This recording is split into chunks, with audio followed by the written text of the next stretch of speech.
আজকে আপনাদের কাছে একটা সুন্দর রান্না দেখাচ্ছি। দেখুন, রাঁধুনি কুমড়ো আমুদিয়ার ঝাল। তাতে আমারটা প্রথমে আমি নুন হলুদ দিয়ে মাখিয়ে নেব।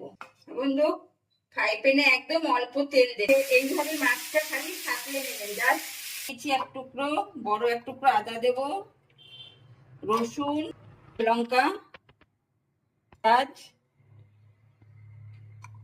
দুটো টমেটো। গরম হয়ে গেছে, এবার আমরা রাঁধুনি ফোড়ন দেব।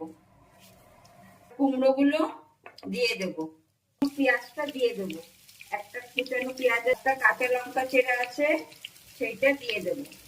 এটা আমি এর মধ্যে দিয়ে দেব।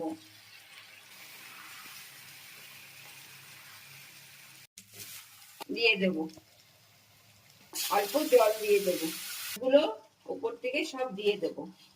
বন্ধু, কেমন হলো আমাকে বলবেন।